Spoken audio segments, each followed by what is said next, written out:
Real estate agents, welcome to the Weekly Closer. I'm your host, Jeff Underwood, along with my co-host, Joey Sampaga. He always has a plan, don't you? I've got a plan, and we got a good plan today. Absolutely. We got a great guest in the house. It's Katrina Barrett, broker owner, local real estate, and part of Lazarus Group and Phoenix Concepts. That's a long one. Yeah. She's staying busy. You are staying busy, huh? Well, when you first got in here, you talked about some things that are going to probably get you a little busier. Yeah. So, I don't know if you can divulge that here, but anyway, we appreciate you sharing it with us. Yeah. So why don't we start with you letting the agents that are watching or listening know how long you've been in the business, kind of what got you into real estate. Yeah, I am actually a third-generation broker. My grandpa started Casa Base down in Tucson. My mom owns lawyers' properties, and I was under my mom, who is not a tremendously busy broker, and started to feel like I was actually a damper to her, coupled with a lot of my friends were getting into real estate. So I decided the timing was probably right to start my own brokerage. I saw missing opportunity here in Phoenix where there seemed to be a lot of older agents in Paradise Valley, but a lot of younger people moving in. So they were missing their level of representation, which created kind of a gap in the marketplace and allowed for entry very quickly. I got my license a long time ago, but got it active in 2006. Always did a little bit of real estate here or there to complement investment clients' portfolios, but in the last 2 to 3 years have really stepped it up to 40, 50, 60, 70 transactions a year now. What? So. Wow. Awesome. Yeah. So you went active like at the perfect time. Yes, I agree. Well, the perfect time to be selling now, maybe not to be buying, but Yeah. Well, you probably learned a lot going through that. anytime that there's such a low interest rate environment, there are definitely buyers, and it helps to get the listing sold. So That's There true. you go. Absolutely. So why don't you tell us a little bit about your brand then, local real estate. So what was the thought behind that? local, just in supporting local, supporting our friends, supporting our family, supporting local businesses. We have done a lot of flips ourselves, and we helped a lot of the people who helped us in doing the work put down their down payments on their homes. And then they all traded each other's trade businesses and have created hundreds of thousands of equity in scenarios that will now allow their kids to go to college. And that was really, honestly, what spurred like how much of a difference you can make in someone's life by giving a little bit of gift or effort. And so we tend to be oftentimes creative in our listings, helping someone paint, helping someone stage up front, paying it out of pocket ourselves if we feel confident we can get a listing sold. We do crediting on buys. We try and be the Binzer hero when there is someone up against us and, you know, an air conditioner standing in the way, just pay for it, get it done. So anything that really helps the client and helps the person and further helps the community with locals. We really try and focus on bringing in those local brands for the staging, the touches, the dinners while you're waiting for inspection results, whatever the case may be. Just kind of keeping the local community involved and a part. That's a great way to connect and to get your own branding out there. Yeah, Absolutely. absolutely. Well, we have another interesting little concept. I don't know if we'll catch, but in Arcadia, we've been touring a lot via golf cart because you get a much better feel of the street that you're on. And actually, the last couple of closings, we've given the buyers their own golf carts. No way. That's Really? Yeah. You guys have your... I don't know if that's a trend that will continue, but it seemed like a good idea at the time. That's funny. That's cool. I think, you know, anytime that someone can learn more about the house or where they're moving into, taking those, for instance, there's a big movement right now from California, and they just don't know areas. Yeah. So by doing a beach bike tour or in a golf court, you really get a feel of, I'm a social person, I want to be on a social street where kids are out playing, or I like my privacy, I like to drive into my house, shut my garage. You get a much better feel of that if you're kind of feet on the street. Got it. So you just pull up with a truck and a golf cart on the back and then take it off? And Yeah, well, right now we only drive it locally, so it's got to be a PV or Arcadia type of a hunt. And generally, the golf cart is best suited for Arcadia where it's flat. The mountainous Clearwater type neighborhood might not. You mentioned a bike tour. You guys actually ride bikes? Yeah, so we've actually done a lot of beach bike tours as well, starting at local restaurants and kind of working our way down to the homes. When you're coming from out of town, it's really difficult. Sometimes you're not just buying the home, you're buying the community and Arizona in general, and you're making a decision between here and elsewhere. And if you don't really get to soak in, it's very difficult. When I get an out-of-town buyer, I ask them to go view restaurants, community centers, churches, anything that they might be a part of, and choose that part first, stemming with a school if they have kids, and then we can work from there as to what neighborhood might be best suited. Got it. All right. Yeah, I'm curious how you came up with the concept. I mean, the concept of local is awesome, but how you actually put that together. I mean, what inspired you to do that? I am fortunate to have a lot of very young and very successful clients, and they all kind of started somewhere and saw a way to do it better, differently, put the client first. And they became very successful. And in watching them, it kind of motivated me that if you really want something done correctly, you have to do it yourself. Sure. And the culture and the brand that we really breed is ultimately put the client above yourself always. Yes. Everything else will follow. So as long as you are bending over backwards every transaction to do any little thing that can make them happy, make their experience better, make the other side's experience better, I think it goes further. You don't have to do marketing. Yeah, absolutely. Cool. I can see them. So I remember watching the Shark Tank, and yeah, I'm going somewhere with this. And the guy did these paddle boards. Yeah. But on wheels. I saw that. Did you see that one? I did. So I could see maybe some of your hip Californians coming over that want to take a tour around with a paddle. One of our good friends owns Fat Scoot, and we threw our company Christmas party there and gave away a Fat Scooter. However, I don't know if I trust myself to be talking real estate and driving a Fat Scoot at the same time. I barely trust myself with the golf cart, so. That's funny. So I was looking at your website. You're up to how many people now on the team? I think we have 24, and we do not recruit at all. You have to really have the right fit and the right mindset. We want people who don't need real estate but want real estate. And we want people who want to best serve a client. Anyone in need of a sale is not going to be a right fit for our brand. Sure. And really taking it further and doing design elements and remodeling elements and having knowledge on investment base and where are good buys and flipping, and just a very well-rounded agent is what we look for. All right. So tell me a little bit about, you've got some experience with the VRBO and investing side? Yeah. Right? So VRBO is actually an interesting phenomena here in Arizona, in that it's taken off 1/4 of the inventory in Scottsdale between long-term rentals and short-term rentals. And that is a big segment in areas that are mostly non-expandable that is now gone from the buyer market and has compounded to create higher prices in those areas. When you think of Arizona, Paradise Valley and Arcadia are actually the highest price per foot. But if you say Arcadia to someone nationally, they say Arcadia, California. They don't know what Arcadia is locally. That's changing quickly with a lot of the amazing restaurateurs and the new hoteliers moving in, but it is not a nationally recognized brand. Scottsdale is the brand. And Scottsdale is difficult because they don't love vacation rentals. That's right. They're getting a lot of neighbor complaints, and there are right and wrong ways to run a vacation rental.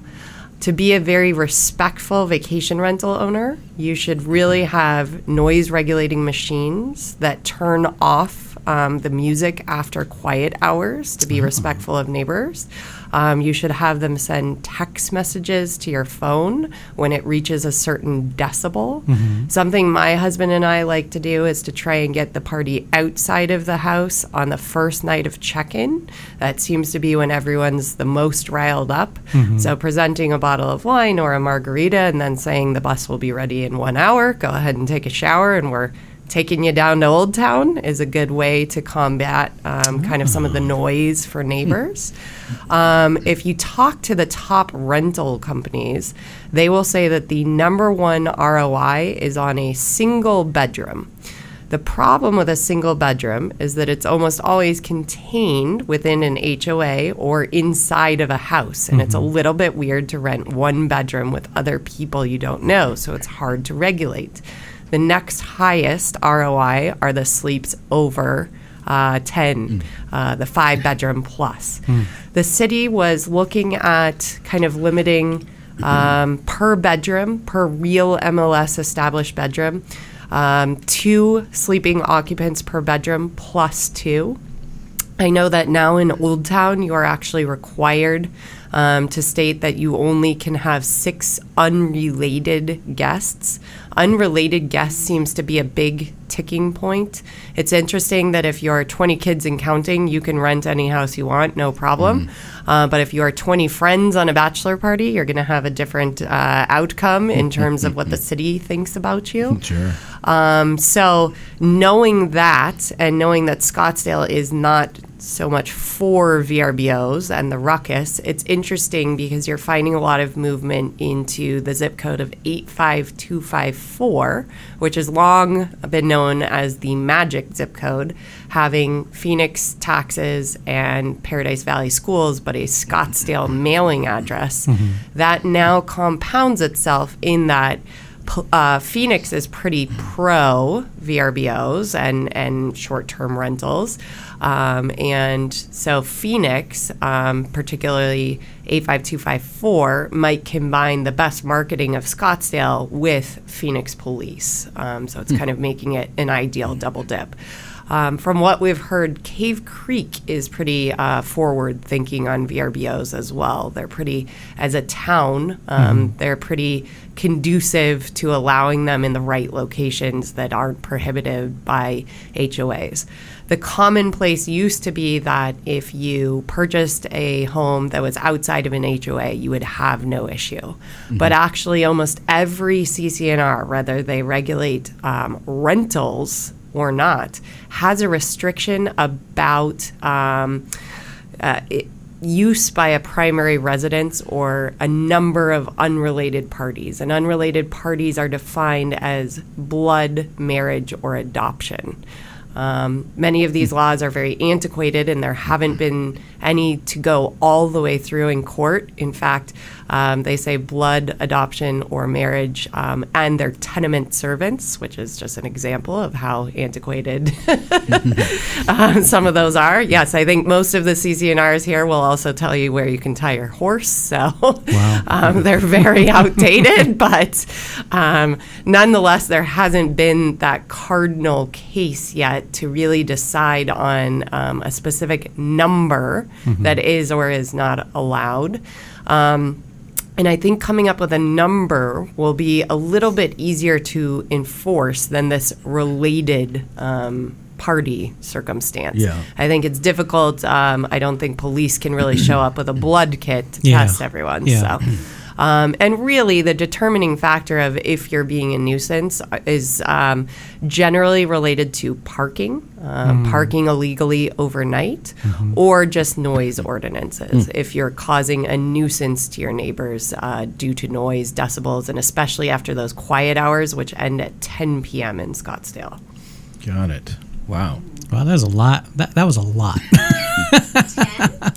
10 p.m. I know I would kind of think 8 p.m. would be quiet hours, but it is 10 p.m. Yes. A lot of neighborhoods or CCNRs limit when construction workers can be working, which could also be construed as levels of noise.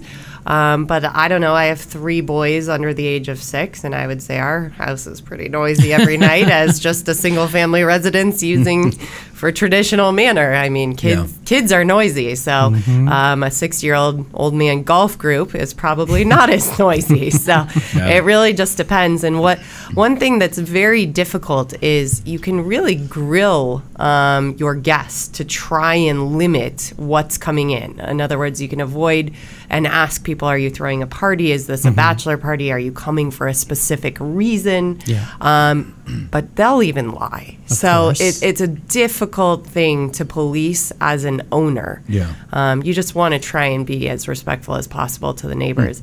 A recommendation that I make to any new buyers is that they go knock on the door to the left, to the right, behind, and in front, kind of inform them and realize up front if there might be a big issue before they even start it.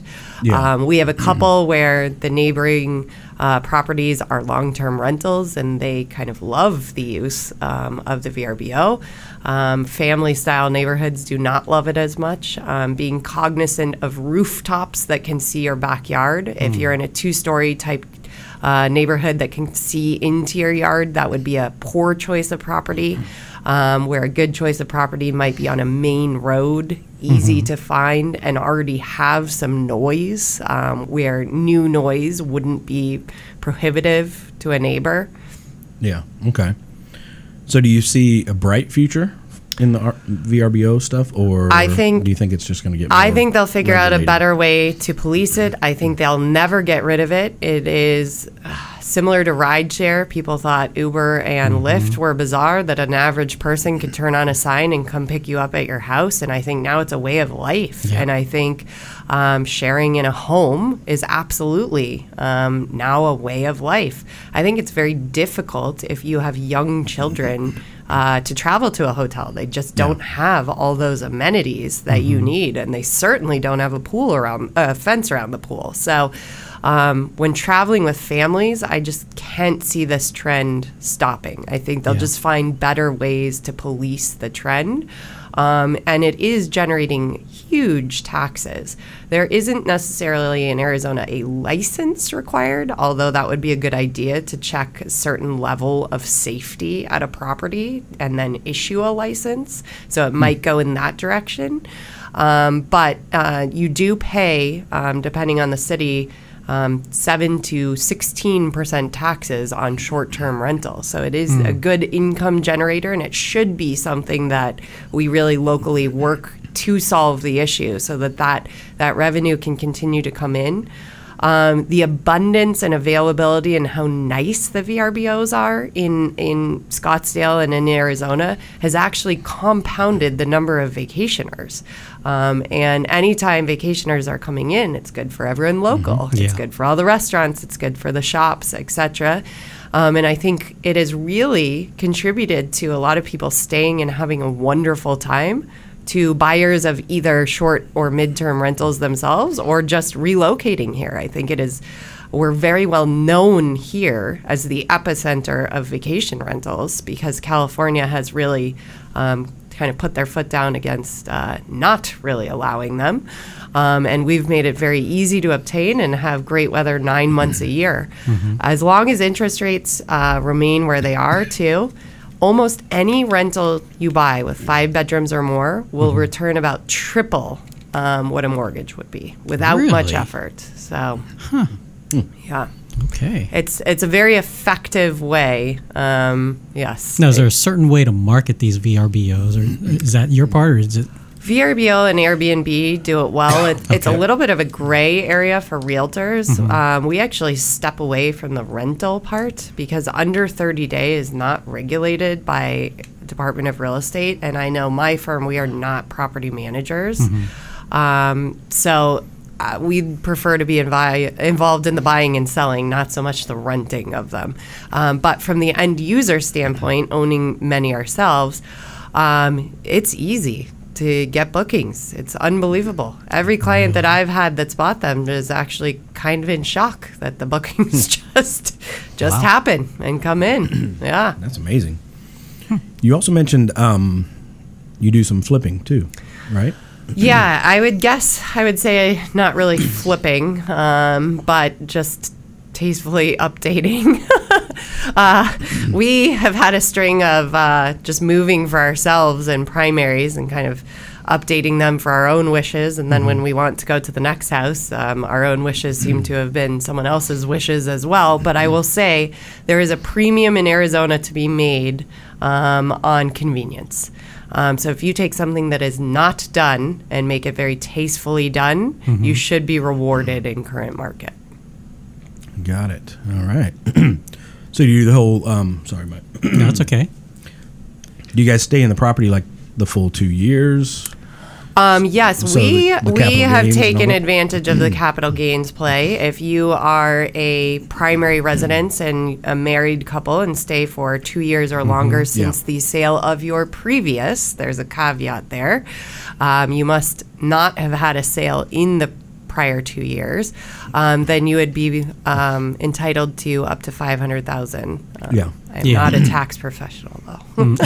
Of course, got to say that. So, is that your primary strategy for those types of things, where you're fixing them up and then living in them, fixing them up, and after 2 years you go to the next? It hasn't been an intentional strategy, but yes, holding over 2 years has been. But flipping has not necessarily for us been an intentional strategy. Are you doing any types of just fix and flips where you're fixing them and selling them right away, or are you just sticking with this 2 year? We have not, and we've had a lot of clients who have had a lot of success.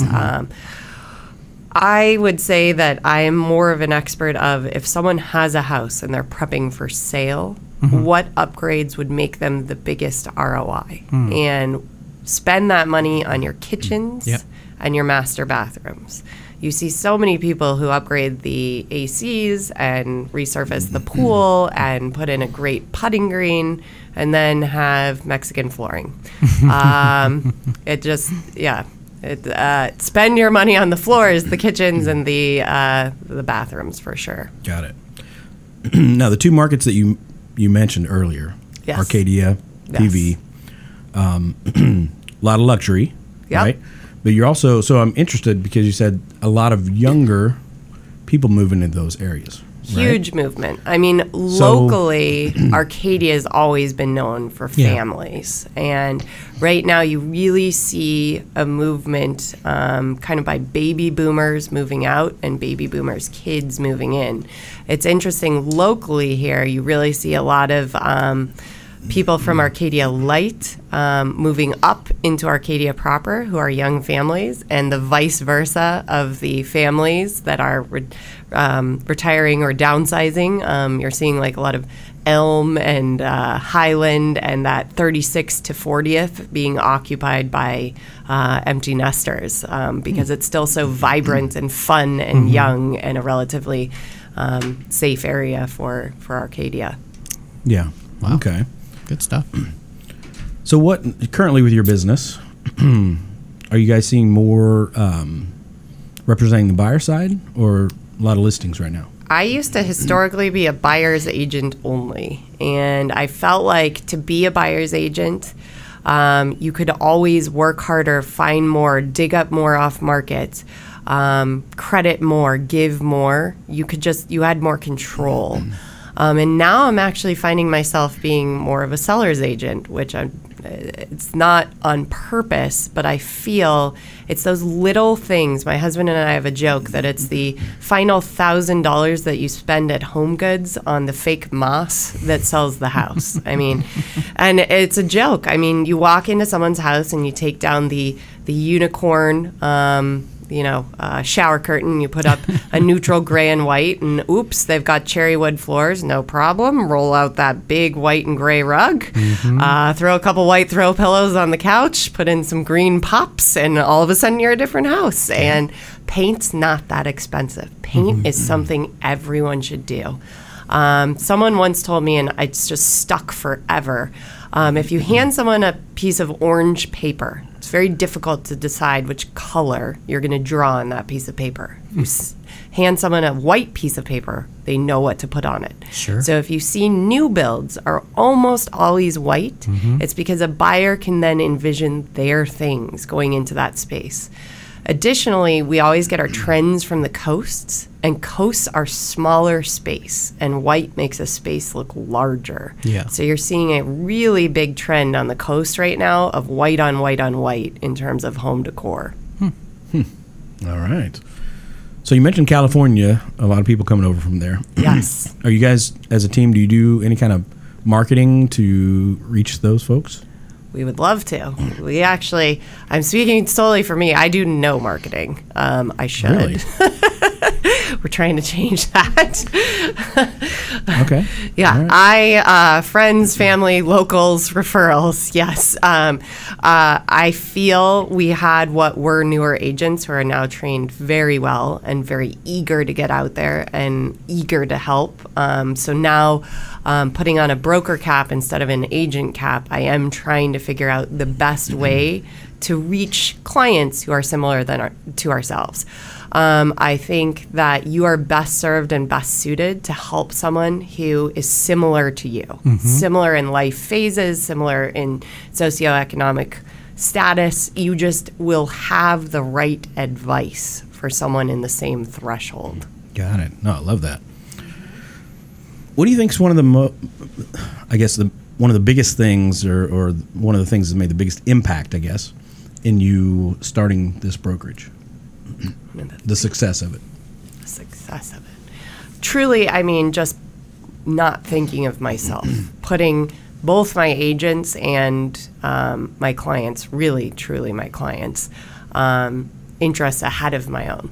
I have lots of sales where I actually lost money on the sale. I have sales where I paid out of pocket for someone's down payment. I mean, it's a circumstantial risk reward analysis that goes into any sale. And in some sense of the word, rather than paying Instagram or a marketer, my marketing was giving to my clients. I'd rather put it in their pocket. That has really gotten the ball rolling. But I'm also, I think a list price is very suggestive. Sometimes a list price is spot on, and sometimes they're way off. Like, do the homework. Figure out what something costs. There's always another property, always. Listings to me are harder because you have one house to work with, and you can't change the location. That's the one thing you can't change. So if someone's in a bad location, there is nothing other than strategically blocking with curtains that you can really do to help get that property off the market, where you can always work harder, longer, etc. on that buy. Yeah, could you imagine? Oh, look at that beautiful stained glass, right? Oh, yes. Because it's blocking that. You never know. Stained glass very out right now. Well, no, I know. Yeah, no, I'm just, anyway. Okay, so anything else you want to share with the agents before we get in the ring? No, I'm ready for the ring. Are you sure? Yeah. All right. Well, this has been great, though. Good information. Lots of great information. Awesome. All right, let's do it. What do you think the reason is that many agents are not successful? They think of themselves. All right. That's good. Best advice anyone's ever given you? Make someone's day every day.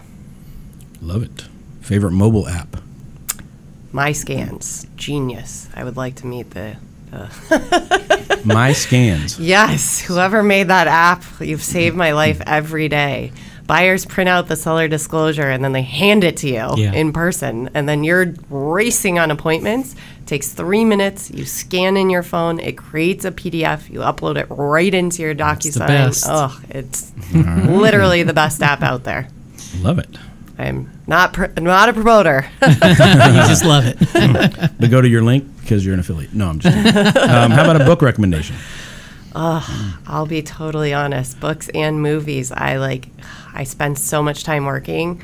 I read Bloomberg every day, and I read all of the financial analysts. You sound like you do. Yeah, 3 and 4 a.m. I read those religiously every single morning. But other than that, Financial Bloomberg. Times. Yeah, that's riveting. Oh, yeah. So what's your take on the economy? I feel towards the end of next year, we're probably looking at a correction. Historically, you run up into election years. I feel this year will probably be no different. It's interesting that we haven't really had the fallback during the September, October, November crisis, but we're not to Halloween yet, so don't count your chickens. It might still come. I think lower interest rates are propelling the market. I think we're falsely inflated in all asset classes across the board. I would agree. Probably more in stocks than in real estate. However, locally, we're skewed. The movement of 277 people here per day and only a certain amount of homes inside of the 101 loop make us have a little softer landing here when the real estate bubble pops. Lenders, for the most part, have not been giving 0% plus remodel type of loans, which will create a softer landing as well. But there is absolutely no doubt in my mind we'll see a recession of some level. We're seeing all of the data points come in with slowing. So we're kind of at a yield, not a stop right now. If you've been just floating in markets, it's better to take things off at a high than a low. So considering sidelining some and seeing the wonderful 9 years of the gift the market has given, it's a good idea. Prudent. I like it. That's awesome. Yeah. Do not buy illiquid investments. Do not buy liquid illiquid. Illiquid. Things you can't get to. Yes. If someone tries to sell you anything that you can't sell for 10 years, do not buy it. They're after a commission. There you go. And I mean, I don't know. We changed topics really You're fast. talking about annuities and whole life and everything life else? Insurance is not an investment. I repeat, life insurance is only for protection. It will never make you, quote unquote, make you money. Yeah, absolutely. No, I love that. Great job. Okay, you ready to draw? Yeah, she's drawing. We need to have her. What is that, velvet? Here more often, Jackie. If that's the same one we just had earlier. What is your favorite type of food and favorite restaurant? You want something better than that, right? Oh, I'm fine with that. Okay, go ahead. Want something? I mean, I love sushi. I'm a sucker for sushi. Locally, I know it's a chain, but I love Sushi Roku. My most favorite sushi in the whole country is Akashi across the street from University of Miami. Oh. Yes. Larry. Ask for Larry. Larry's still there, I guess. He's right? the owner. Oh, he's the owner. Do you have a favorite like sushi roll then, or the Akashi roll? Okay. Are you into the more raw? Yes. Okay. Yes. Sashimi. So like locally, like sashimi, the yellowtail jalapeno with garlic ponzu. That's the jam. Oh, love it. That's awesome. Well, thank you so much for being here. Yeah, no problem. It's been great. And Jackie, thank you for inviting. Yep. Back in the corner. Have her here at least once a quarter. Yeah, to give us a market update. Yes. I love her commentary. Oh, that's awesome. Thanks so much. Thank we you. really appreciate it. Until next time, agents, we will see you later. Adios. Bye-bye. Great job. That was awesome. Thanks. That was great. Thanks. Okay, so what do you watch on Bloomberg? You don't get up at 3. I do.